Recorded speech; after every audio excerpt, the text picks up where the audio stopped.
Në të njëjtën kohë, studiohet gjithashtu një familje tjetër shumë e dhunshme dhe tërësisht e shkatruar moralisht. Personi që zakonisht përmendet në këtë studim është Max Jukes, një emër i përdorur për paraardhësin e kësaj familje që studiohet për brezat e tërë pas tij, për shkak të nivelit të lartë të kriminalitetit dhe të problemeve që Max Jukesi kishte.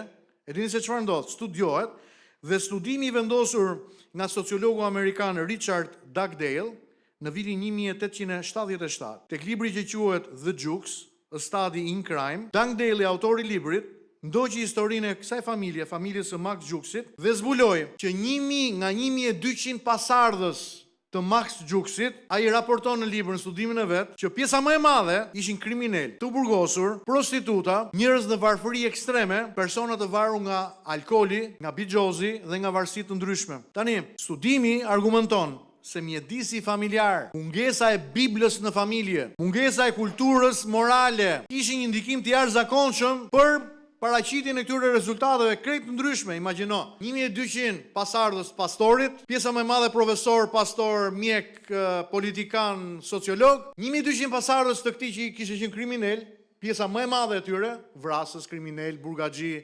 prostituta, etj. Familja është fabrika, është copa, stofi i karakterit njerëzor, por familja pa altarin, pa Zotin në qendër, pa Biblën në kulturën e saj, është një familje e cila nuk do të prodhojë njerëz besimi, nuk do të prodhojë njerëz të cilët do të kontribuojnë për shoqërinë, por do të prodhojë pikërisht atë që prodhoi familja e njeriu me emrin Max Jukes. Edhe kemi një botë për të pushtuar. Po më gjone? Kemi një botë për të pushtuar. Kemi një botë për të transformuar. Kemi betejë dhe sfida atje jashtë janë kaq të mëdha dhe merremi me kaq gjëra mediokre këtu brenda, në historikisht dhe politikisht dhe historik sa natyre, konflikte, grindje, gjëra, klane, ndarje e gjëra të sa natyre. Them vetë, nuk kam kohë. 20 vjet më parë, unë natyrisht isha 20 vjet më i ri. Po këto 20 vite tash i kalon shpejt. Noe u mbjell vreshtin dhe këtu shohim për herë të parë që njeriu i drejtë rrëzohet.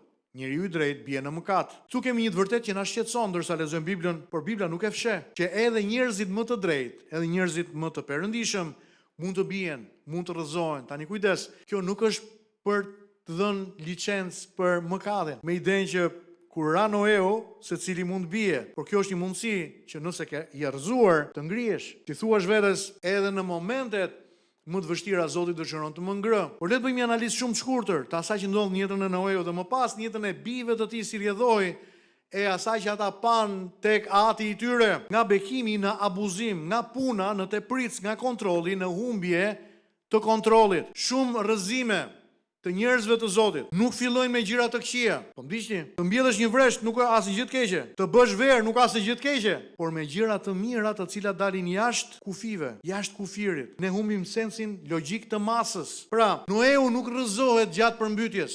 Po ndiqni ajo. Noeu nuk rrëzohet gjatë përballjes me sfidat dhe betejat dhe vuajtjen. Ai nuk u rrëzua gjatë presionit me cilin u përball, gjatë luftës, nuk ra gjatë krizës.